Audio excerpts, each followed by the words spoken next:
Bonjour, c'est Ursule encore. On est le 17 octobre 2025.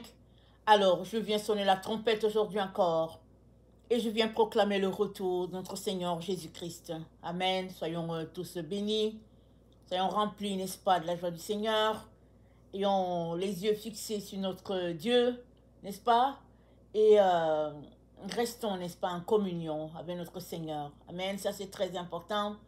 Alors, on est dans un temps où il y a beaucoup de distractions sur la terre et on pourrait aussi être porté à être distrait.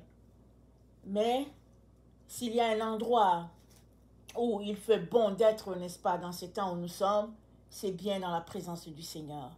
Alors, je viens encourager tout un chacun à créer cet espace-là, à créer ce temps-là, à le désirer, vraiment, à le vouloir, parce que souvent, euh, notre chair va contre, n'est-ce pas, ce besoin-là d'être dans la présence du Seigneur. Et Jésus-Christ a dit, l'esprit est bien disposé, la chair est faible. Alors, malgré la faiblesse de notre chair, n'est-ce pas, mettons pression. Mettons pression, n'est-ce pas, sur notre chair afin qu'elle cède et que nous puissions prendre ce temps-là avec le Seigneur. Ça, c'est très, très important afin de ne pas être déconnecté des choses les plus importantes de la vie. Amen. Alors, la vie dans le désert, la vie et la bénédiction dans le désert. Alors, nous savons tous que le désert est un lieu aride, n'est-ce pas?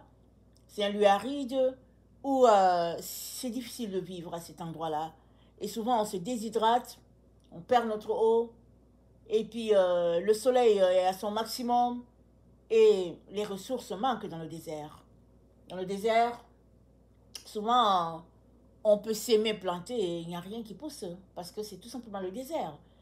Et ou bien si ça pousse, ça va pas très loin parce que en profondeur c'est sec parce que ça fait très très longtemps qu'il a plu et si bien que la vie est quasiment inexistante dans le désert.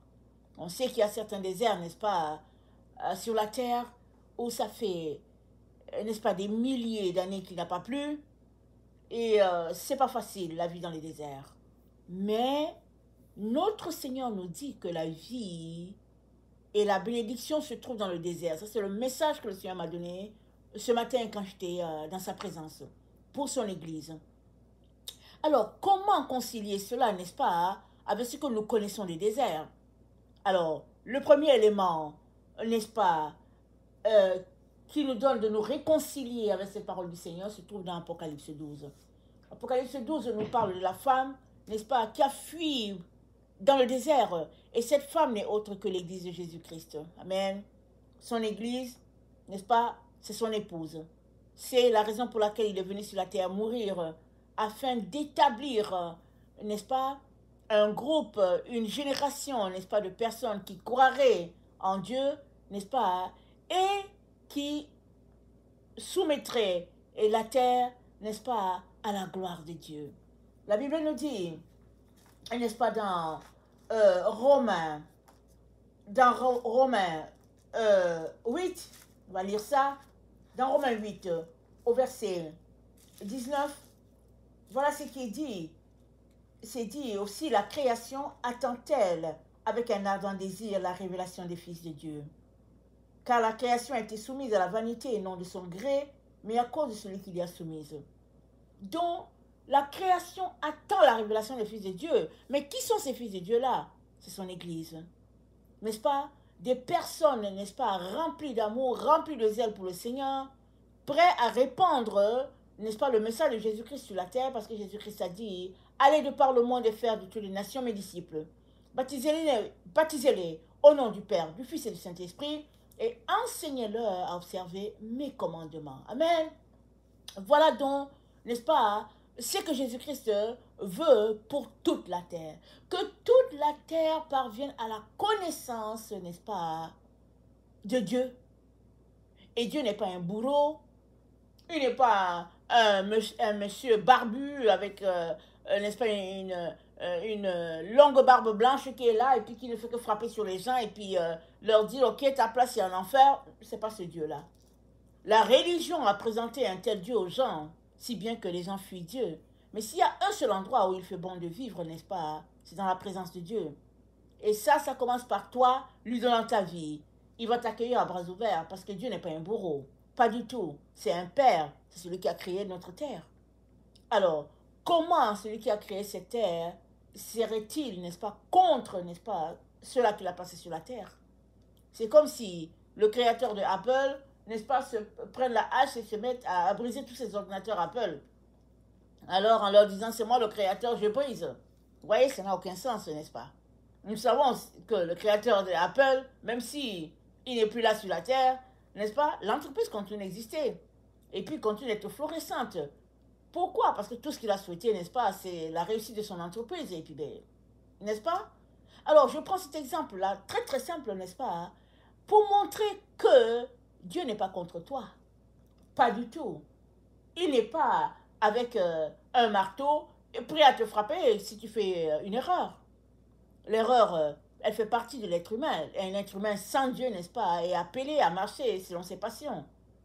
Mais qu'est-ce que Dieu veut? Dieu aimerait que tu sortes, n'est-ce pas, des passions de la chair et que tu te concentres sur ce qui est spirituel, les choses de l'esprit. Et là, il va te conduire, n'est-ce pas, à connecter à ton Dieu et puis entrer en possession de tout ton héritage. Amen. Et ça commence par toi donnant ta vie à Jésus, n'est-ce pas? C'est pourquoi je viens t'inviter à faire cette petite prière-là, après moi, si tu veux donner ta vie à Dieu, n'est-ce pas? Ça passe par Jésus. Même si les gens disent qu'il y a plusieurs prophètes, et puis bon, tel prophète, tout ça, c'est l'opposition de l'homme, n'est-ce pas, à Dieu. L'homme s'oppose à Dieu, et il apporte toutes sortes de chemins en disant voilà le chemin, mais il y a un seul chemin, et puis c'est par Jésus. Alors, je viens, n'est-ce pas, t'intéresser à lui donner ta vie. Et puis, si tu n'es pas du même avis que moi, prends le temps devant Dieu, prie, demande-lui de se révéler à toi. Il va se révéler à toi. Il se révèle à plein de musulmans sur la terre. Ce n'est pas à toi qu'il ne va pas se révéler. Amen. Seigneur Jésus, je viens vers toi aujourd'hui encore pour te dire merci, Seigneur, parce que tu permets à tes enfants de te donner leur vie. Seigneur, accepte tous ceux-là qui vont présenter cette prière et donne-leur, Père éternel, de respecter, Seigneur, cet engagement de te suivre. Amen. Alors, que celui-là qui veut donner sa vie à Jésus puisse faire cette prière-là après moi. Seigneur Jésus, merci pour l'occasion que tu me donnes de te connaître. Je viens tel que je suis, avec mes fautes, mes erreurs. Pardonne-moi de n'avoir pas compris que tu veux mon bonheur et que tu es le seul chemin. Je veux que tu sois mon maître et mon Dieu. Merci de m'aider à intégrer la famille de tous les rachetés. Et merci pour le Saint-Esprit qui est là pour m'enseigner. Amen. Et Amen. Alors, si tu as fait cette prière, n'est-ce pas? Tu as enregistré, enfant de Dieu, dans sa présence.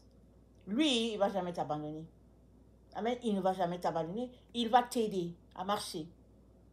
Il est important que tu prennes ta Bible, que tu la lises, que tu pries, que tu chantes des cantiques, n'est-ce pas? Que tu cherches à connaître ton Dieu, à lui appartenir. Alors que tu prends le temps avec lui, n'est-ce pas? Il va se révéler à toi. Souvent, ça peut être par des rêves. Souvent, ça peut être par des visions. Souvent, ça peut être par des paroles qu'il va te révéler. N'est-ce pas? C'est une marche. Et c'est une marche d'intimité, de proximité, n'est-ce pas? Avec ton Créateur. Amen. Alors, on revient à notre texte. Le message que Dieu a pour nous aujourd'hui, n'est-ce pas? C'est que la vie et la bénédiction se trouvent dans le désert. On connaît la définition du désert. Lieu aride, lieu hostile. Comment est-ce possible? Comment est-ce que la vie peut se trouver dans un lieu aride, un lieu hostile? Amen. Mais quand Dieu dit quelque chose, c'est que c'est ça. C'est parce que c'est l'endroit où il y a moins de personnes, où il n'y a presque pas de personnes. Les gens ne veulent pas le désert. Les gens ne veulent pas le désert. C'est pas achalandé. Tout le monde aime le confort. Mais Dieu se trouve dans le désert. La preuve est que quand Israël était en Égypte, n'est-ce pas, et que Dieu voulait les libérer, et que, esclaves de Pharaon, ils croupissaient, n'est-ce pas, sous plein d'épreuves, Dieu a dit à Moïse, ok, va chez Pharaon, Dieu lui a laissé aller mon peuple, et tout le monde était content, ils ont fait leur bagage, ils sont partis, mais c'était dans le désert. Le désert, le vrai désert. Et d'un voyage qui pouvait peut-être prendre une semaine, ils ont fait 40 ans.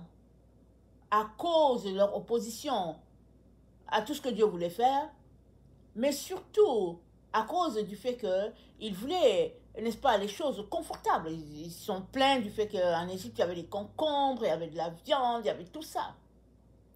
Mais qu'est-ce que Dieu dit? Il dit, si vous avez de la nourriture et à boire, c'est suffisant. Regardons Matthieu 25. Matthieu 25, on va parcourir un peu des textes, n'est-ce pas? Ça va nous rafraîchir la mémoire, c'est bon. Matthieu 25, le verset 35. Voilà ce que notre Seigneur nous dit. Alors, il dit... Attendez.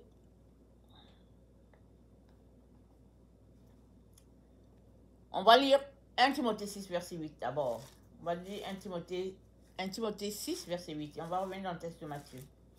1 Timothée 6.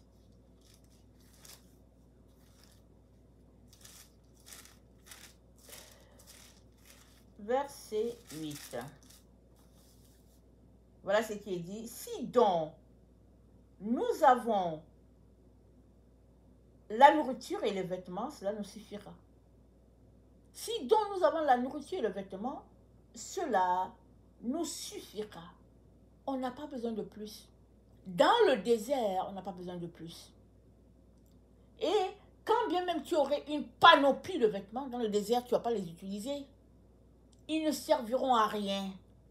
Sinon que peut-être que tu t'es mouillé complètement à cause de la chaleur et tu t'en vas changer le vêtement pour que celui-là soit plus sec. Mais dans le désert, c'est un lieu aride. Tout ce dont nous avons besoin, c'est de la nourriture et c'est à boire. Et Dieu est celui-là qui pourvoira, parce qu'il a dit, cherchez premièrement le royaume et la justice de Dieu et tout le reste vous sera donné.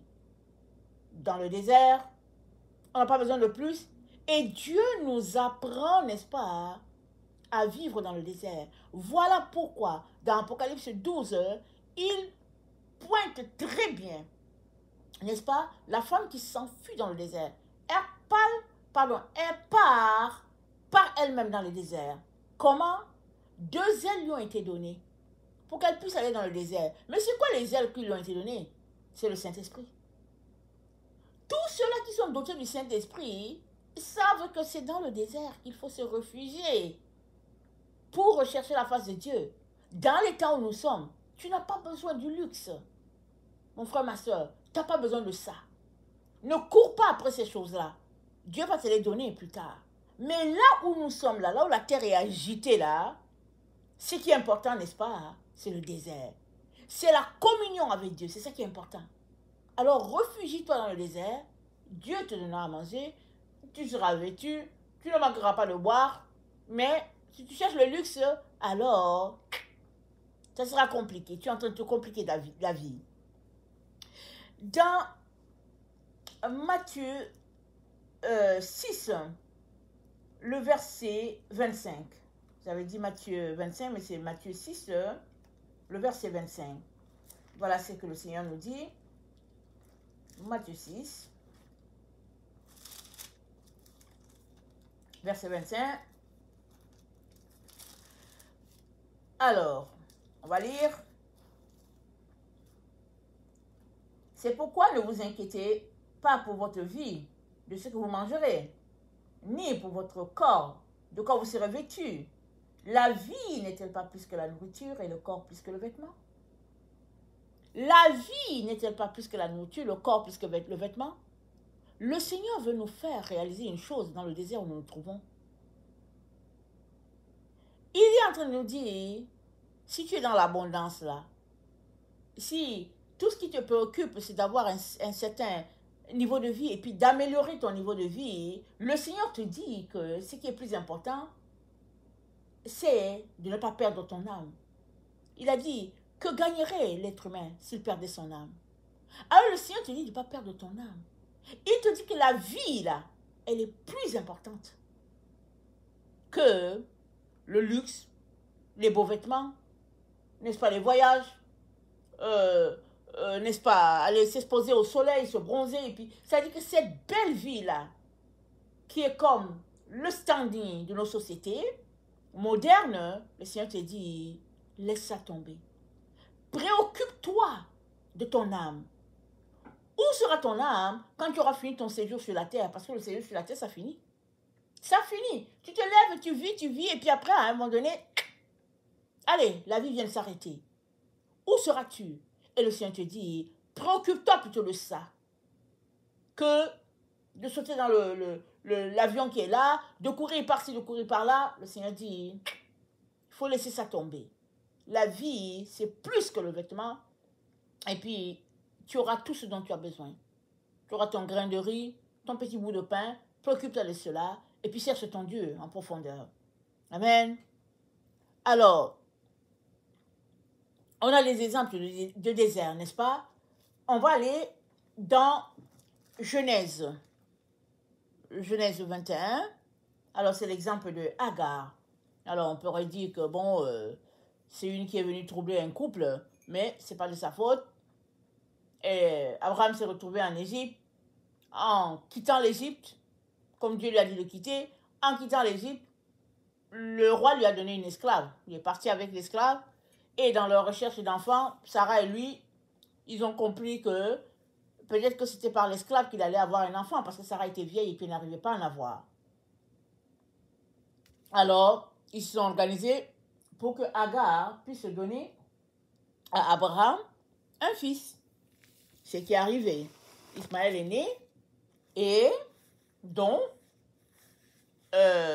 Abraham était heureux d'avoir un fils, mais pas Sarah. Et finalement, il est arrivé, n'est-ce pas, hein, que Agar a méprisé Sarah. Et on sait toutes ces choses-là qui arrivent, n'est-ce pas, dans les couples, et surtout avec, n'est-ce pas, deux femmes qui ont un homme. Alors, Sarah a demandé qu'Agar parte, malgré la tristesse d'Abraham. Il a obéi, Dieu a dit à Abraham, obéis. Voilà Agar dans le désert. Amen. Agar est dans le désert, ne sachant quoi faire. Alors, elle est convaincue que l'enfant va mourir parce qu'Abraham lui a juste donné une outre, je ne sais pas si c'est de lait ou bien d'eau.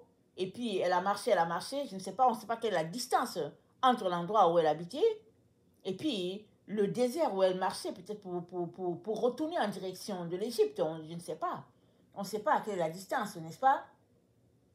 Et dans Genèse 21, au verset 16, c'est dit, elle alla s'asseoir vis-à-vis à une portée d'arc, car elle disait que je ne vois pas mourir mon enfant.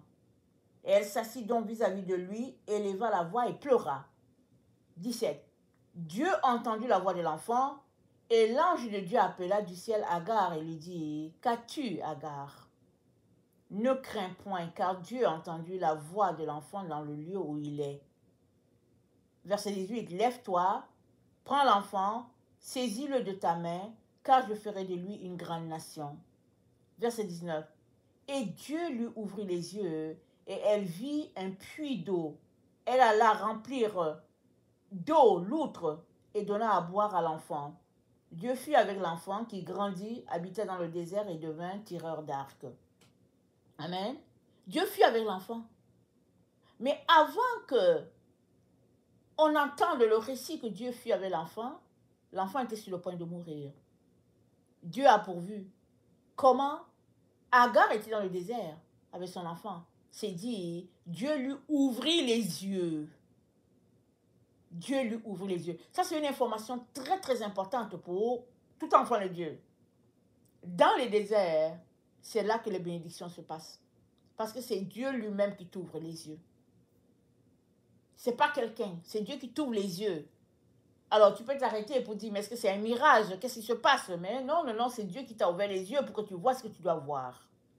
Parce que c'est lui le pourvoyeur. C'est ça qui s'est passé avec Israël dans le désert, n'est-ce pas? Alors qu'ils étaient là, ils n'avaient pas à manger, ils n'avaient pas à boire. Marie venait de mourir, Marie était comme leur mère, elle venait de mourir. Alors ils étaient frustrés, très frustrés. Alors ils ont dit à Moïse, est-ce que tu es aussi venu pour nous perdre ici, là? Alors ils ont crié, n'est-ce pas? Parce qu'ils avaient soif, il n'y avait pas de quoi se désaltérer. Et Dieu a dit à Moïse, n'est-ce pas, de toucher le rocher, et puis de l'eau jaillirait de là. Et de l'eau a jailli, alors que Moïse est allé vers le rocher que Dieu a pointé. Et ça, c'est Dieu qui a ouvert les yeux. Sinon, on sait que l'eau ne jaillit pas du rocher. Le rocher, c'est quelque chose de dur, c'est quelque chose de... C'est caïd, le rocher. Mais Dieu a dit à Abraham, voilà, à Moïse, excusez-moi, Dieu dit à Moïse, voilà, à ce rocher-là, vas-y, et puis frappe le rocher, et puis de l'eau va jaillir de là. Et Moïse y est allé, il a touché le rocher, et puis de l'eau a jailli. Amen. L'autre exemple, on le prend dans Genèse 26. Genèse 26. Alors, Genèse 26 nous raconte l'histoire d'Isaac. Alors, c'est dit qu'il y a eu sécheresse dans la ville. C'est dit, il y eut une famine dans le pays, outre la première famine qui eut lieu du temps d'Abraham. Et Isaac alla vers Abimelech, roi des Philistins, à Guérar. Ah, voilà. Comme son papa, Abraham, Isaac aussi a vécu un temps de famine. Alors, qu'est-ce qu'il a fait? Il a décidé de changer de coin. Comme son père, il a décidé d'aller vers les Philistins. L'Éternel lui apparut et dit, ne descends pas en Égypte, demeure dans le pays que je te dirai. Séjourne dans ce pays-ci, je serai avec toi et je te bénirai, car je donnerai toutes ces contrées à toi et à ta postérité. Et je tiendrai le serment que j'ai fait à Abraham ton père. Donc, l'endroit, n'est-ce pas, où les nations se disputent aujourd'hui, là, en train de vraiment se déchirer, c'est un lieu de promesse que Dieu a dit à Abraham qu'il allait lui donner. Dieu a répété la même promesse à Isaac. Amen. Bref, ce fut une parenthèse. Mais toujours est-il que, à cet endroit, il y a eu famine. C'était terrible. Et, comme toute personne qui ne veut pas mourir, Isaac a pensé se déplacer. Et Dieu lui dit, bouge pas de là. Il dit, je multiplierai ta postérité comme les étoiles du ciel. Je donnerai à ta postérité toutes ces contrées, et toutes les nations de la terre seront bénies en ta postérité. Waouh! Parce qu'Abraham a obéi à ma voix, et qu'il a observé mes ordres, mes commandements, mes statuts et mes lois. Et Isaac resta à Guérar. Amen? Isaac resta à Guérar. Et allons-y au verset 12.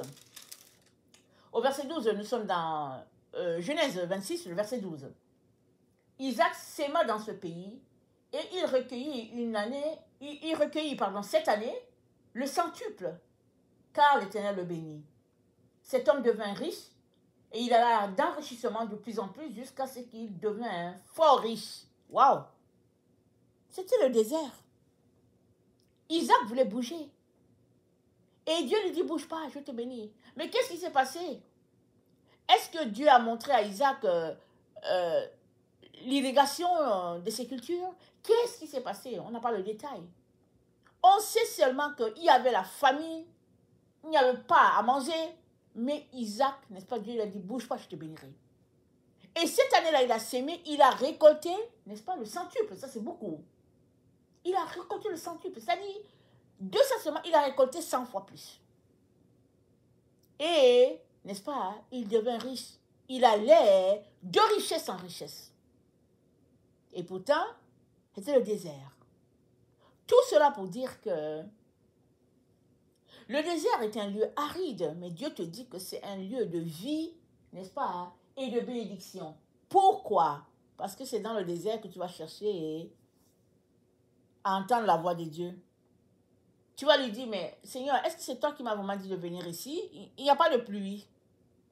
Seigneur, pourquoi est-ce que tu m'as dit de venir ici? mais c'est un endroit terrible, comment on va faire? Seigneur, Seigneur, Seigneur, Seigneur, tu passeras ton temps à crier à Dieu.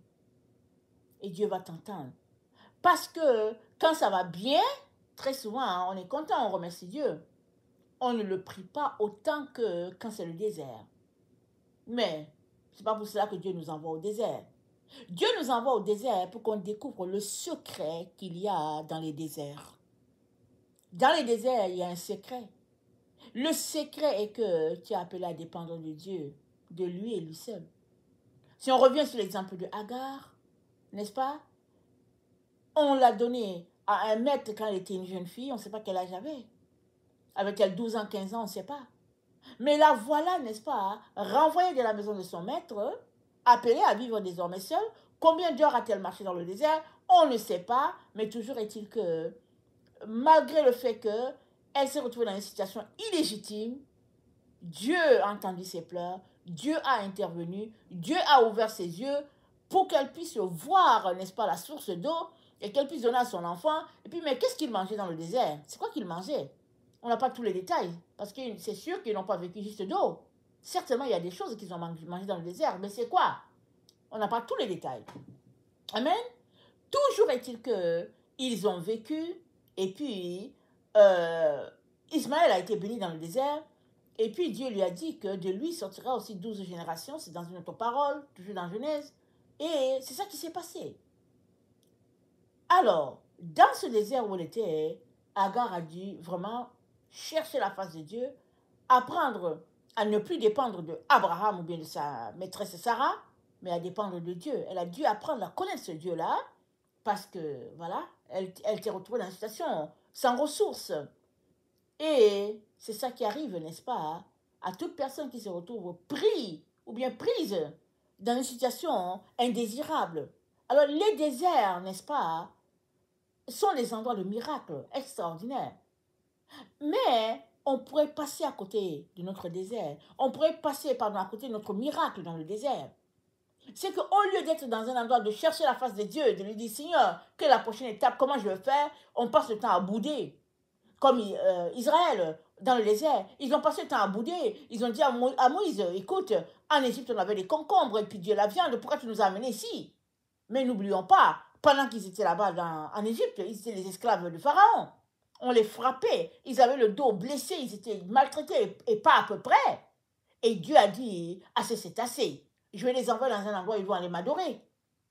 Ils étaient là dans le désert en train d'adorer Dieu, mais leurs yeux étaient en arrière. Ils regardaient toujours l'Égypte. Ils enviaient cet endroit-là, ils voulaient aller en Égypte, parce que là-bas, il y avait la verdure. Amen. Alors l'Égypte d'antan n'était pas comme cette Égypte-là qu'il y a là maintenant, là où il y a un grand désert qui est là, et puis où c'est difficile, où c'est aride. L'Égypte d'antan, hein, c'était l'endroit florissant. C'était d'abord l'Égypte, et après c'était Babylone. Donc, c'était un endroit, n'est-ce pas, où coulaient, n'est-ce pas, des richesses terribles. Et dès que ça n'allait pas, les gens allaient en Égypte. C'était comme, n'est-ce pas, la plaque tournante du coin. Mais tout cela, c'était la distraction pour Israël. Dieu a dit, levez-vous, allez-y m'adorer. Et puis, ils ont apporté ce qu'ils ont reçu comme cadeau de leur maître et puis maîtresse. Dieu leur a monté un tabernacle qui est là par Moïse, et puis eux-mêmes sont venus le monter.